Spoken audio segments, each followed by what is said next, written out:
Welcome to the Unholy podcast. Join critically acclaimed paranormal investigator and author Doug Owen. Join us every Friday for new episodes. Visit authordougowen.com for much, much more.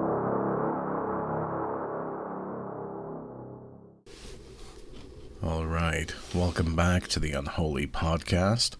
I'm author Doug Owen, and today we're going to explore a critical topic that many people face, but very few talk about openly.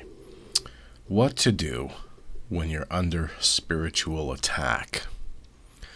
Whether you've experienced unsettling paranormal activity, persistent negative energy, or feelings that something is trying to break you down on a spiritual level, this episode's for you. We're going to dive deep into alternative methods that go beyond traditional religious or institutional help. I'll be sharing practical, personal protection techniques, mindfulness practices, energy clearing methods, insights from spiritual healers and mental health experts, and why community and professional support are so vital. So, let's go ahead and get started here. Personal protection techniques. So, I want to talk about this for a minute. There are ways you can actively protect your energy and spirit when you feel vulnerable. One of the most powerful tools is visualization and shielding. This means imagining a protective bubble or a shield around you, often pictured as like a glowing light or maybe a white, golden, or blue field as impenetrable, blocking out any negative energy or unwanted spiritual influences. This technique works because it focuses your mind and energy on protection, which can help deter harmful forces. So, it's a very simple technique, but I think it's one that's fairly effective. Next, consider the use of protective symbols and talismans. Yes, I know, cliché.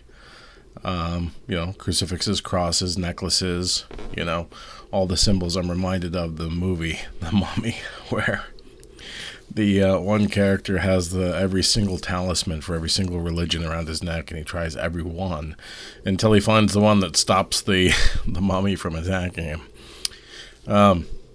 Many cultures and spiritual traditions have long believed in the power of objects like crystals, black tourmaline, obsidian are popular for protection, as well as religious symbols such as crosses and other amulets. Wearing or carrying these items can give you a tangible source of comfort. You can feel it in your hands, you can touch it, and it gives you a spiritual anchor. Now, obsidian, I have seen work, or at least do something. I've seen black, polished obsidian turn gray within a matter of days, capturing evil spirits inside, supposedly. Another important step is setting firm boundaries. Well, you got to do this in life with real people too, right? It means verbally or mentally stating your limits. Say it out loud. Quote, "I do not allow negativity or harm here," end quote. And you can do this aloud, silently if you want to. Declaring your sovereignty sends a clear message that you are not a passive victim, and that can shift the energy dynamically into your favor, that you can tap into it if you need to. Traditional methods like salt and smudging are also effective. Salt, whether it's sea salt, Himalayan salt, it's been used for centuries to create spiritual barriers. You've seen it on television shows such as Supernatural and others.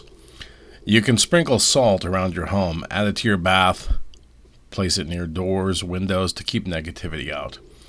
Smudging with sage, very popular. It's kind of like it's like the Coca-Cola brand of getting rid of evil entities is sage.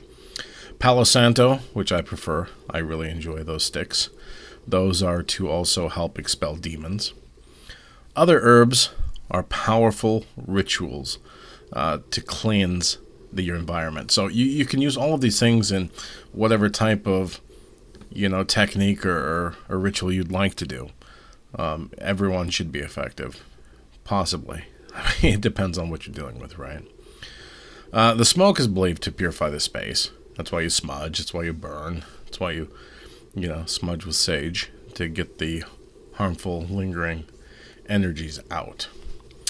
And don't underestimate physical self-care. Spiritual attacks often take a toll on your mind and your body.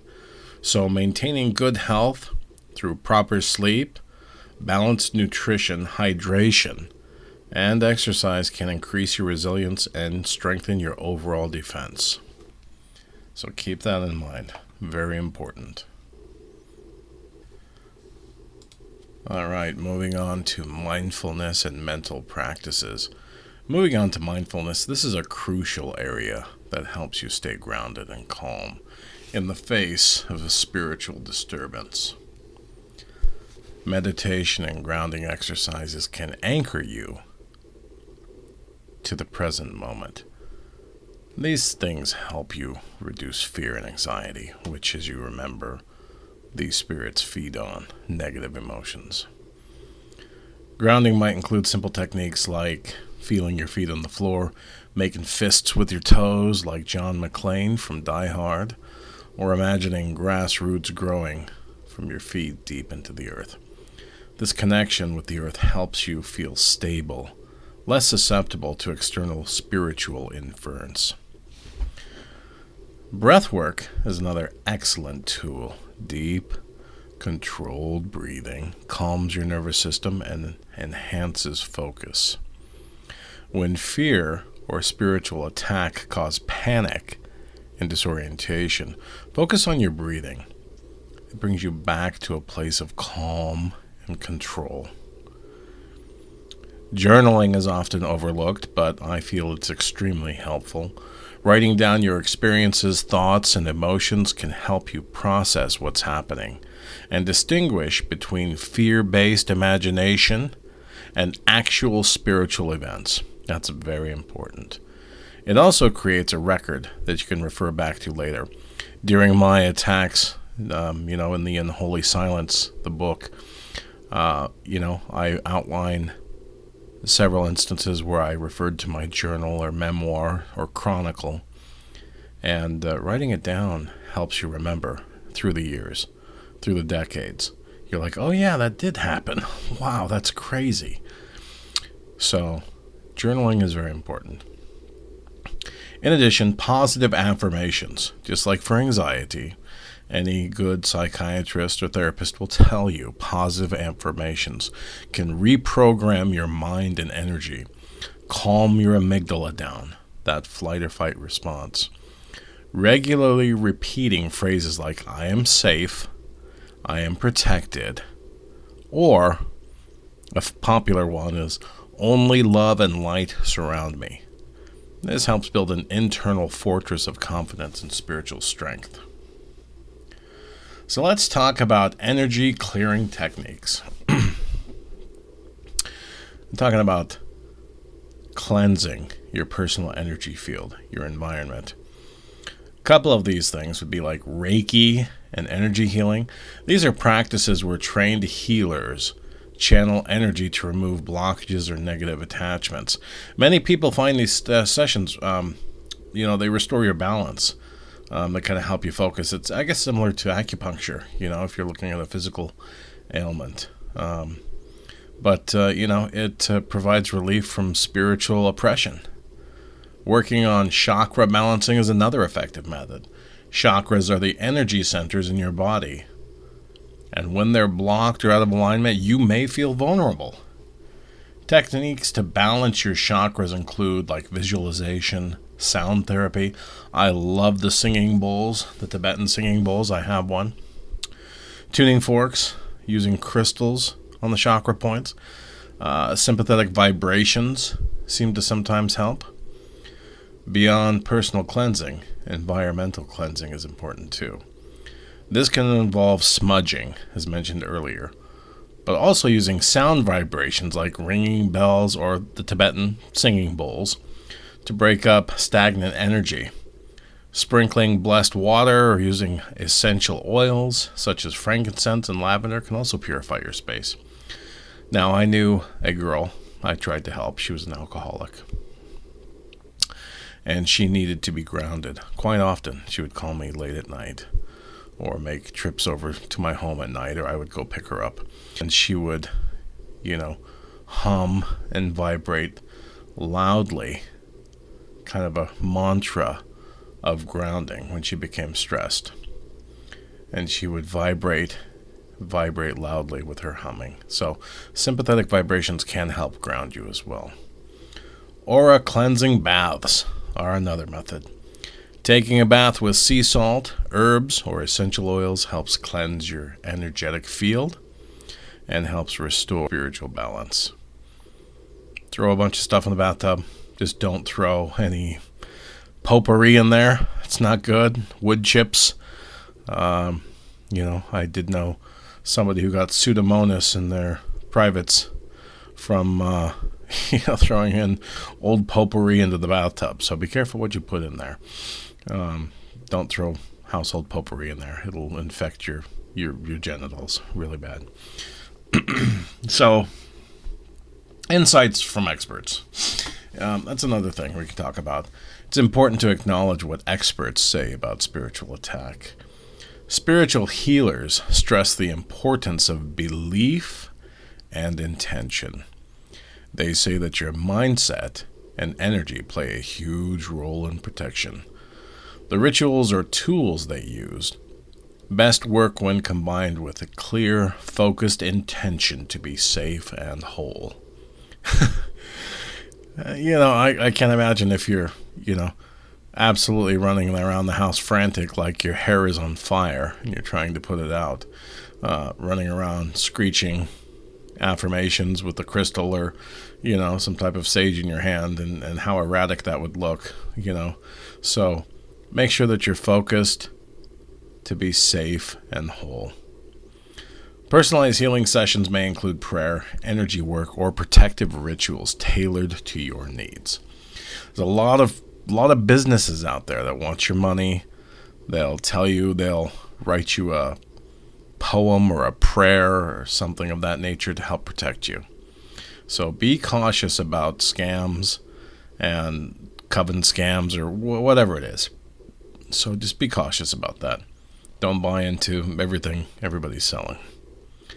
From the perspective of psychologists and mental health professionals, integrating spiritual practices with mental health care is essential, especially when experiences cause distress or anxiety.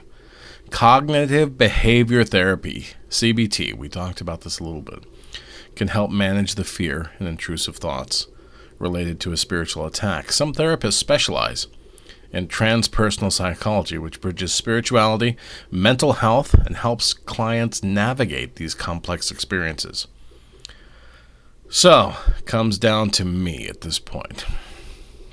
Spiritual and paranormal investigators recommend documenting experience carefully, maintaining a strong mental framework. They also encourage seeking help from both scientific and spiritual communities all over. We want to make sure you cover all of your bases. So, paranormal investigators are the way to go too. If you need help, Authentic Haunted is here, my company. We specialize in these types of things. I have decades of experience. My mentor and ally, who's no longer with us, but, I learned an awful lot from him. The importance of community support and professional help beyond traditional means. So let's talk about the power of community and professional help. Beyond the usual religious or law enforcement routes, I went those two routes, did not help me. Support groups offer validation and understanding. Connecting with others who face this, they can kind of help you feel like you're part of a community. They reduce the feelings of isolation and fear. Spiritual support, circles, or online communities can provide a safe space to share stories, And they also have strategies. Everybody in their world has some technique that's worked for them, or they've heard of it working, or they claim to be an expert. So you can try all types of things. Just be careful. Go into it with a focused mind. If you try somebody else's idea, make sure you incorporate it into your own being and believe wholeheartedly when you do. Working with a spiritual counselor or mentor who respects your belief and experiences can be invaluable. I know from personal experience, I've had 2 mentors. They have been absolutely amazing in the world of paranormal investigations. They offer personalized guidance without judgment, usually. I mean, sometimes they can get a little judgy, but, that's after years of, being a family, because they become family eventually. They can help develop your own path, and protection and healing, and you get your own style. It's like walking the beat as a cop. You learn from the senior officer you're paired with, or the detective you got to ride along with, like in Training Day. Well, hopefully not like that. But holistic practitioners, shamans, puncturists provide alternative support that complements traditional methods and addresses your spiritual and energetic health. Now, these people will absolutely believe what you're telling them. They believe and they know, they've experienced these things. They know that these things are real. Police department, not so much, That's the old saying, who are you going to call? You're going to call the cops? I've got a ghost fucking around in my pantry? No, you're not going to call the cops. Well, you could. I did. So when experiences become overwhelming or cause significant distress, mental health professionals familiar with spiritual issues can be the differentiation between spiritual phenomenon and, oblivion and ruin. Psychological conditions, they provide coping mechanisms that work alongside. Health professionals can always kind of help, but not all of them are going to understand what you're trying to tell them if you're under spiritual attack. Remember this. If the spiritual attack manifests as harassment or abuse, legal and social services must be engaged to ensure your safety. Okay? So if you get hurt, it starts smacking you around, heaven forbid that there's ghost rape or some type of sexual assault, anything like that, you need to get a hold of social services, a professional, legal help. Okay? If it manifests that way, it has done that in the past, I've seen it happen, you need to get the authorities involved as well. So, to sum it up, basically facing spiritual attack is deeply challenging. It really is. But there are many alternative methods that can empower you. By using personal protection equipment and techniques, practicing mindfulness, clearing your energy, maybe even just cleaning your house might help, realign the energy. Seeking insights and support from experts and community, you can reclaim your peace and strength. Remember, nobody has to face this alone. Reach out, stay grounded. Protect yourself with every tool you've got. Reach out to us. We can absolutely help for resources and support. So I want to make sure that everybody understands that, because I didn't know where to turn. I was ashamed to be haunted. I was ashamed to be attacked. You keep it quiet. There's no place in polite society for crazy. Yeah, there just isn't. So I want to tell you, thanks for listening to the Unholy Podcast this week.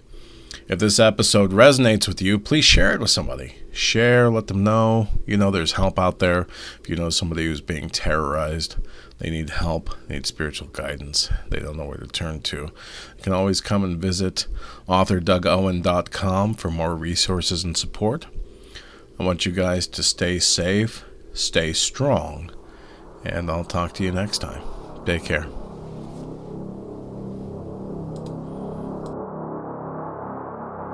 Don't miss new episodes of the Unholy Podcast with world-renowned author and host Doug Owen.